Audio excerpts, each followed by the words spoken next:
Hi అండి, అందరికీ good morning. ఎలా ఉన్నారు? బాగున్నారండి? ఈరోజు మండే కదండి, మరి షాప్కి అయితే వచ్చేసాము. నేను బ్యాక్ పార్ట్ డ్రాయింగ్ అయితే వేసేసాను. మరి నిన్న సండే కదండి, చక్కగా నిన్నంతా ఖాళీగా చర్చికి అయితే వెళ్ళి హ్యాపీగా గడిపి వచ్చామండి. ఈరోజు మళ్ళీ మామూలుగా యథావిధిగా మన డ్యూటీ మనం చేసుకోవాలి కాబట్టి మిషన్కి అయితే వచ్చేసాను. ఇప్పుడు బ్యాక్ పార్ట్ డ్రాయింగ్ అయితే వేసేసానండి. చూడండి, దీన్ని నేను ఎక్స్ప్లెయిన్ చేస్తున్నాను. చూడండి ఒకసారి. బ్యాక్ పార్ట్ పొడవు వచ్చి 16 అంగుళాలు తీసుకున్నానండి. షోల్డర్ వచ్చి 6 అంగుళాలు తీసుకున్నాను. అందులో హాఫ్ అండి 3 అంగుళాలు తీసుకున్నాను. ఇటు కూడా 3 పెట్టుకున్నానండి. వేసుకుని స్కేల్ వేసాను. సంక డౌన్ కూడా 6 వేసానండి. 6 అండి. ఈ షేప్ 1 ఇంచ్ కాడికి గ్యాప్ ఇచ్చి 1 షేప్ గీసాను. ఇటు కూడా 1 ఇంచ్ ఇచ్చి షేప్ గీసానండి. ఇటు నుండి ఇటు వచ్చి నెక్ పొడవు వచ్చి 6 పెట్టుకున్నానండి.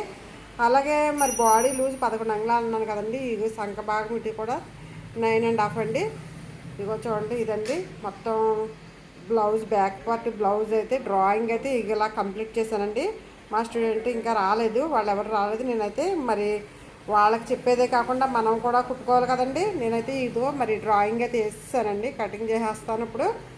చూడండి, మరి మీకు ఈ వీడియో నచ్చినట్లు లైక్ చేయండి, షేర్ చేయండి, కామెంట్ రూపంలో తెలియజేయండి. సబ్స్క్రైబ్ మాత్రం మర్చిపోతే. మరి ముఖ్యంగా మీకు ఏమైనా డౌట్స్ ఉంటే కామెంట్ రూపంలో తెలియజేయండి. Please subscribe please.